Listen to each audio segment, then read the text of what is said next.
Hola entrenador, bienvenido y gracias por estar aquí conmigo una vez más, intentando aquí sacar las mejores notas en los estudios de entrenador personal y fitness que tenemos aquí en el curso 2020-2021 de la CEAC y de la UCAM. Estamos con el módulo de planificación y teoría del entrenamiento y hoy nos enfocamos en la parte 3 del módulo, que es la planificación del entrenamiento. Como siempre, leo los resúmenes y las explicaciones y luego al final os leo las preguntas y respuestas para que podáis utilizar esta grabación para ir estudiando mientras conducís, estáis en el gimnasio, etc. Y así tener un poco más de planificación con vuestro tiempo. Vale, empezamos. Y si escuchas ruidos detrás mía, como siempre estoy rodeada de animales y los perros, por ejemplo, ahí tenemos un perro bebé aún y no está nunca quieto. Lo siento ya de antemano. Empezamos con la introducción.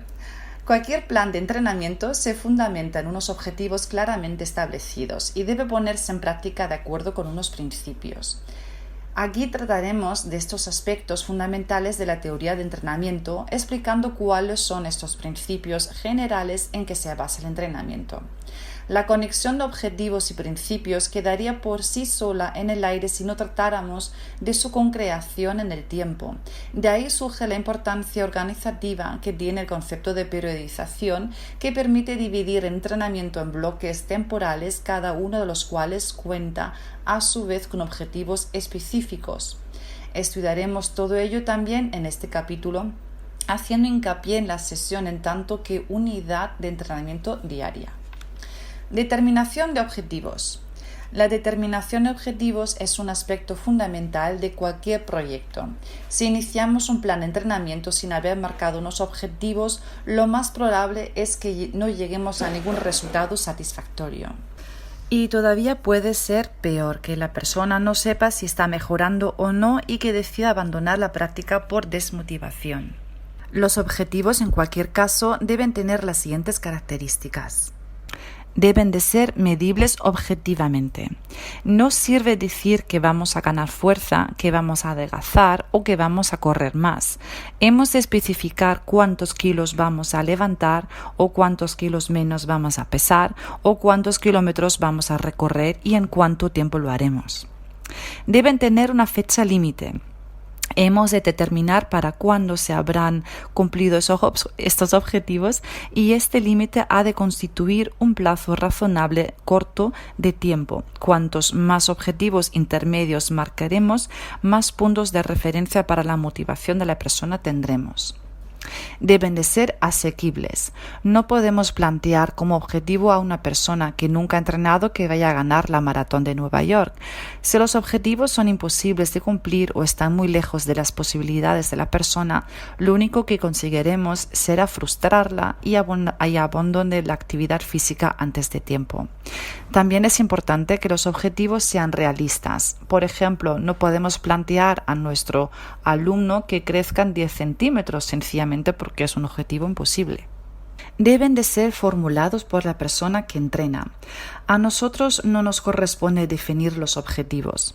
En todo caso, los hemos de pactar enseñando a la persona a dosificar los esfuerzos para la consecución de los mismos. Tal consecución no es algo que vaya a ocurrir de la noche a la mañana. Se necesita tiempo, constancia y empeño en conseguirlo. Tu tarea, por lo tanto, en lo que concierne a la determinación de objetivos, dependerá mucho de tu experiencia.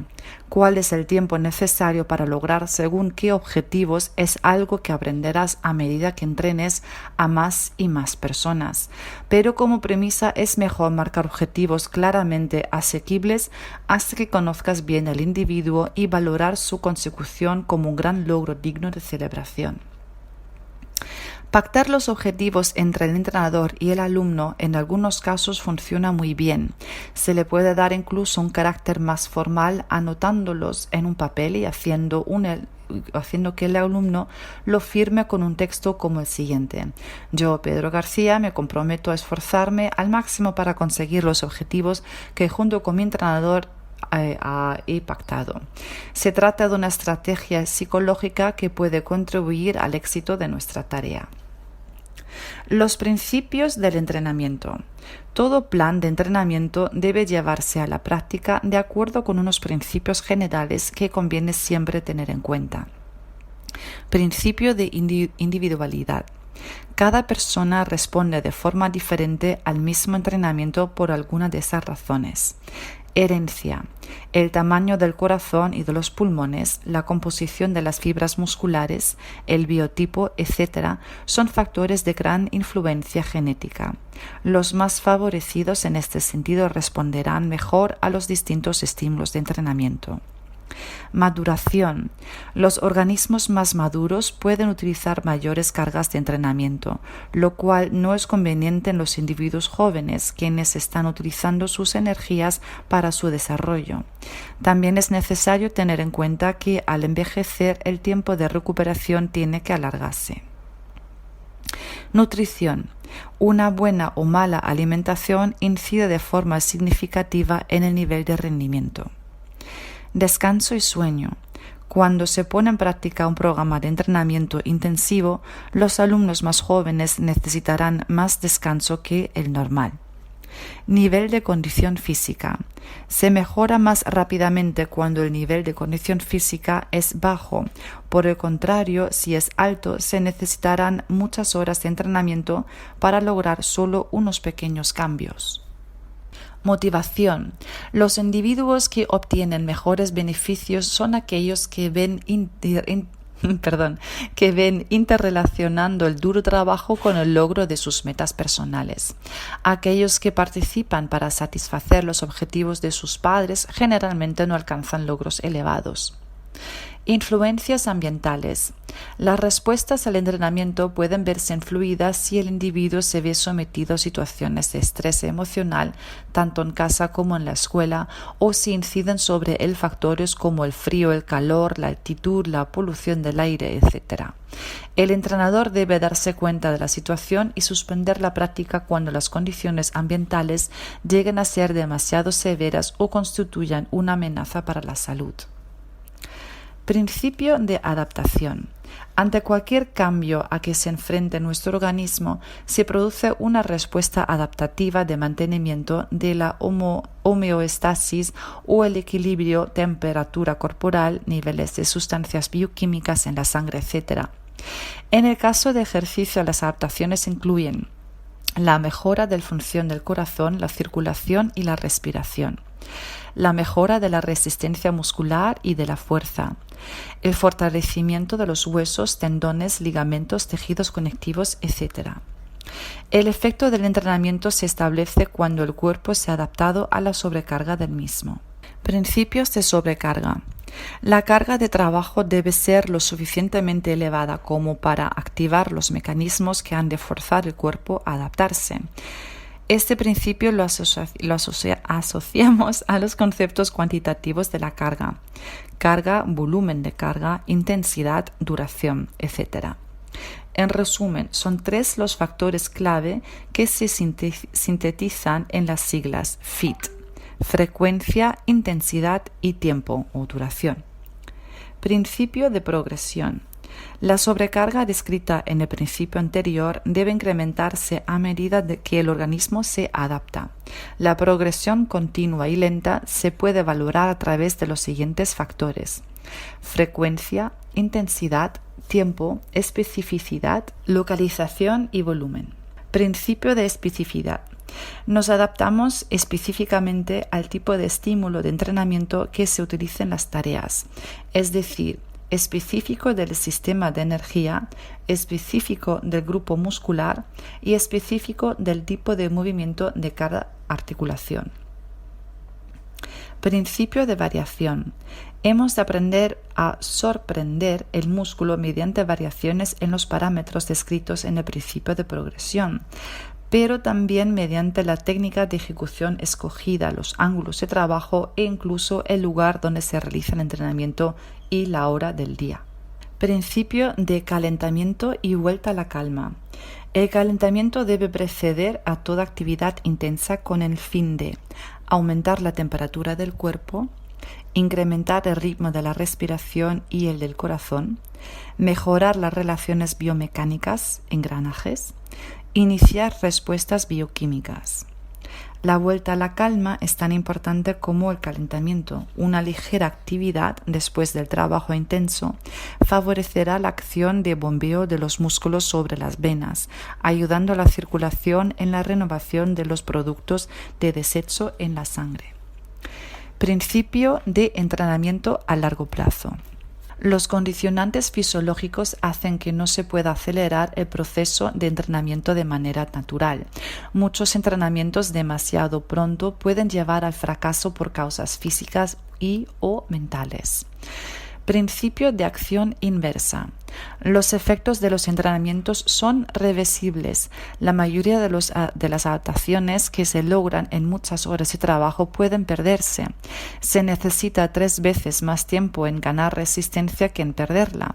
Ningún individuo va a estar parado durante 21 días cuando no entrena y por lo tanto su pérdida de condición no va a ser tan dramática.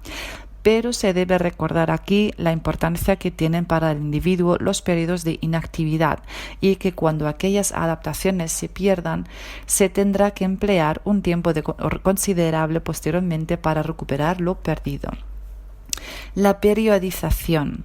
Existe toda una teoría del entrenamiento. Para algunos autores se trata simplemente de un principio más del entrenamiento, conocida como periodización, término acuñado por el doctor Yuri Verkhoshansky. Aunque concebida para el campo del alto rendimiento deportivo, podemos hallar una evidente utilidad organizativa en su empleo en el campo de la preparación física general.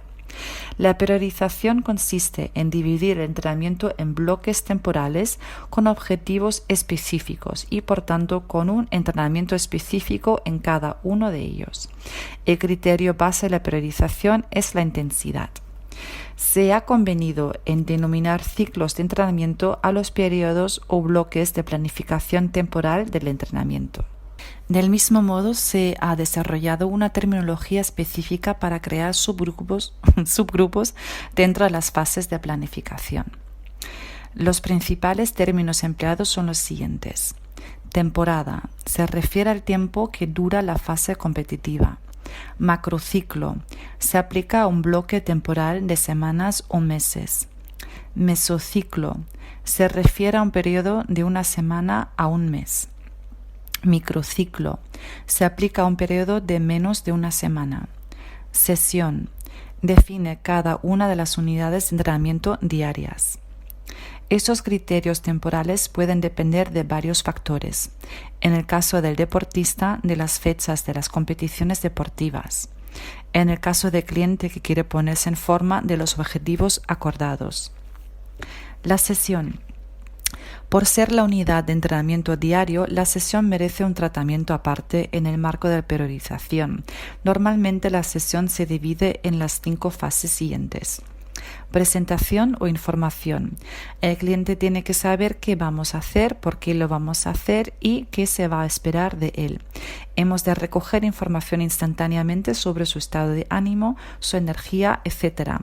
En suma, todo aquello que puede condicionar el transcurso de la sesión. Adaptación. En esta fase prepararemos al individuo físico y psicológicamente para la actividad. Al calentamiento convencional se añadiría la motivación.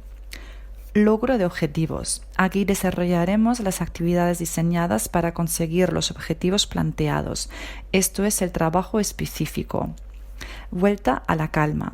Los parámetros psicológicos y fisiológicos se llevan al estado previo al inicio de la sesión. Flexibilidad y métodos de la relajación son las actividades tipo. Objetivos a nivel fisiológico. Reducir el ritmo cardíaco al nivel de reposo. Volver a respirar con normalidad. Reducir el nivel de rubor de la piel. Dejar de sudar. Objetivos a nivel psicológico. Pasar el estado de excitación del ejercicio a uno de calma y paz interior. Percibir la satisfacción y el placer inherente al hecho de relajarse. Tomar conciencia de los cambios fisiológicos mencionados a medida que estos ocurren. Feedback y retroalimentación. O retroalimentación. En esta fase comentamos con el cliente lo que hemos observado, cuál es su progreso, escuchamos sus consideraciones y captamos su estado de ánimo y su grado de satisfacción. Este punto es clave en la fidelización del cliente. La fase de vuelta a la calma. Esta fase merece una consideración más pormenorizada, dada su importancia. Cuando entramos en la fase de la vuelta a la calma, la persona que entrena regresa a las pulsaciones que tenía antes de empezar y de finalizar la su duración, pero además de ello hemos de conseguir que vuelva a un estado de tranquilidad y relajación a todos los niveles. Nunca debemos finalizar de golpe la sesión. La fase de feedback. Esta fase resulta clave si se desea obtener la fidelización al programar ejercicios. Al entrenador muchas veces le resultan evidentes los resultados de la sesión de entrenamiento, pero justamente por ello se olvida dar su visión a la persona que está entrenando. Para remediar este olvido conviene tener presente los siguientes puntos. Sensaciones de la persona durante el entrenamiento. Es importante que obtengamos feedback sobre lo que la persona ha sentido durante la sesión. Nivel de satisfacción de la persona con respecto a la sesión. Conocer este punto nos ayudará a programar futuras sesiones. Tal vez haya alguna actividad o ejercicio que hemos de modificar para hacer más atractiva la sesión. Nivel de satisfacción de la persona con su ejecución. Muchas veces detectaremos aquí problemas al margen de la propia actividad que pueden estar afectando al rendimiento personal. En este caso, tales problemas que pueden ser familiares, personales, laborales, etc., hemos de trabajarlos conjuntamente. A veces charlar sobre ellos puede ayudar. También es útil incidir en la focalización sobre los aspectos del propio entrenamiento. Objetivos perseguidos en la sesión. Aquí resaltaremos los porqués y a dónde queríamos llegar.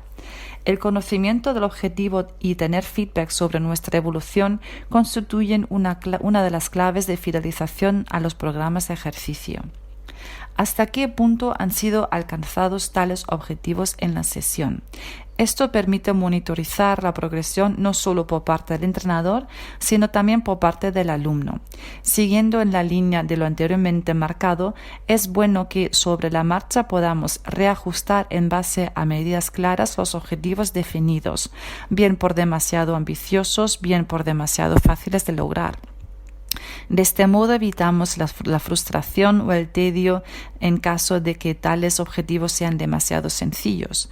El reto es una de las claves de la motivación. ¿En qué fase respecto del objetivo final nos encontramos? Conocer lo anteriormente dicho dará valor al tiempo invertido en la práctica. Dará la certeza de no haber estado perdiendo el tiempo para nada. Hacer una ligera introducción de la próxima sesión. Esto prepara a la persona psicológicamente para afrontar la próxima carga de trabajo. Ayuda a focalizar su atención y permite hacerle utilizar estrategias de automotivación para el tiempo que transcurre entre sesión y sesión de entrenamiento. Esto es especialmente necesario cuando se anticipa una sesión dura de entrenamiento, un test máximo. Resultan útiles consignas del tipo: el próximo día necesito que vengas al 100%, o en la próxima sesión vas a superar tus propios límites, pero necesito que pienses en ello, pues será un gran paso paso de cara al logro de tus objetivos. La planificación de la progresión. La progresión lógica en una periodización o planificación de entrenamiento a largo plazo se debe realizar de acuerdo con las siguientes fases. Conseguir adaptaciones básicas. Progresión en el trabajo de todas las capacidades físicas básicas. Todas las personas desentrenadas deberían pasar por esta fase. La duración máxima de la sesión será de 1 hora, idealmente estará entre los 30 y los 45 minutos. En las sesiones trabajaremos la resistencia a la fuerza con grandes grupos musculares, ejercicios tipo press de banca, jalones de espalda, sentadillas, fondos en paralelas, dominadas, press vertical de hombros, etc. El nivel cardiovascular aeróbico, resistencia aeróbica. El objetivo fundamental es alargar el tiempo de resistencia a la fatiga, máximo 1 hora. La flexibilidad, ejercicios sencillos como stretching con finalidad de la vuelta a la calma, recuperación. Iniciar el trabajo específico. Combinamos el trabajo de base del punto anterior mientras empezamos a incorporar acciones más específicas en función de los objetivos. Un buen criterio práctico de regularización del volumen de entrenamiento con el fin de evitar sobreentrenamiento es no sobrepasar nunca 1 hora y media de entrenamiento, intentar que se quede en 45 minutos, 1 hora. A diferencia de la fase anterior, en las sesiones llevaremos a la práctica los siguientes objetivos. Iniciación del entrenamiento de fuerza 70-80% de la repetición máxima. Incorporaremos ejercicios más analíticos y añadiremos a los anteriores algunos ejercicios para brazos gemelos, elevaciones laterales, curl de bíceps, press francés, etc. Y analíticos de grandes grupos, cruces de poleas, etc. Trabajo en el nivel cardiovascular aeróbico, anaeróbico, interválico, potencia aeróbica y hacia anaeróbico. El objetivo aquí es mejorar la respuesta cardiovascular a una demanda creciente por parte del entrenador personal. Flexibilidad, con finalidad de recuperación y mejorar la flexibilidad propiamente. Centrarse en el trabajo específico. Toda la sesión estará centrada en el trabajo específico para los objetivos marcados. Entrenamiento de fuerza específico según el objetivo. Cardiovascular específico para el objetivo. Flexibilidad, finalidad que mejora la flexibilidad. Mantener los resultados. Idéntico que en la fase anterior, pero en modulaciones en la intensidad con el fin de mejorar y o mantener los resultados sin incurrir en riesgo. Fase de descarga.